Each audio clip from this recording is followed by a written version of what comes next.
എടുക്കാം. നമുക്കിതിനകത്ത് വരുന്ന വേറൊരു ബെനിഫിറ്റ് എന്ന് വെച്ച് കഴിഞ്ഞാൽ 4, 5, 6 പടലകളാണ് സാധാരണ മഞ്ചേരിയിൽ കണ്ടുവരുന്നുള്ളത്. ഹൈറ്റ് മഞ്ചേരിയിൽ 5, 6 പടലകളാണ് കൂടുതലായിട്ടുണ്ടാകുക. അതിനകത്ത് തന്നെ ഒരു പടലയിൽ ഏറ്റവും മാക്സിമം 24 കായ് വരെ ഒരു പടലയിൽ വരുന്നുണ്ട്. സാധാരണ മഞ്ചേരിയിലാണെങ്കിൽ അത് ഒരു പടലയിലേ കാണുന്നുള്ളൂ. ഇതിനകത്ത് നോക്കുകയാണെങ്കിൽ 2 പടലകളിൽ കായകളുടെ എണ്ണം കൂടുതലായിട്ട് വരുന്നതായിട്ട് കാണുന്നത്. അതായത് 2 പടലകളിലും ആവറേജ് ഒരു 18 കായ് വെച്ചൊക്കെ 2 പടലകളിൽ വരുന്നുണ്ട്. ബാക്കിയുള്ള പടലകളിൽ 12, 14 ആ റേഞ്ചുകളിലോട്ടും കായ് വരുന്നുണ്ട്. നല്ല തൂക്കത്തിലോട്ടും കയറുന്നുണ്ട്. നല്ല രോഗപ്രതിരോധ ശേഷിയുണ്ട്. പുഴുക്കളുടെ ആക്രമണം അധികമായിട്ട് വരുന്നില്ല. വേരുകൾക്ക് നല്ല സ്ട്രെങ്ത് ഉണ്ട്. രോമവേരുകൾ ധാരാളമായി ഉള്ള ഒരു ഇനം കൂടിയാണ്.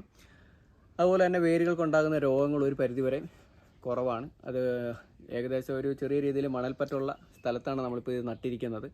എന്നിരുന്നാലും അതിൻ്റെ ചൂട് വാഴകൾക്ക് വളരെയധികം ഏറ്റിട്ടില്ല. അത് നമുക്ക് വെള്ളം ധാരാളം കൊടുത്തിട്ടുമുണ്ട്. എന്നിരുന്നാലും ഈ ഒരു വർഷത്തെ കാലാവസ്ഥയിൽ നമുക്ക് കൃത്യമായിട്ട് വാഴയ്ക്ക് കൊടുക്കേണ്ട അത്രയും വെള്ളം നമുക്ക് കൊടുക്കാനായിട്ട് സാധിച്ചില്ല. എന്നിരുന്നാലും വാഴകൾക്ക് ചൂട് കയറുകയോ പഴുക്കുകയോ അങ്ങനെയൊന്നും ചെയ്തിട്ടില്ല. നല്ല രീതിയിലുള്ള വിളവ് നമുക്ക് ലഭിച്ചിട്ടുണ്ട്. നല്ല രീതിയിലുള്ള കൊലകളുമാണ്. കൊലകൾക്ക് നല്ല രീതിയിലുള്ള കളറും ഇത് നമുക്ക് കിട്ടുന്നുണ്ട്. വയനാടൻ കാലാവസ്ഥയിൽ നമുക്ക് കൂടുതലും കായകൾക്ക് ചെറിയ രീതിയിൽ കറുത്ത പുള്ളികളൊക്കെ കാണാറുണ്ട്.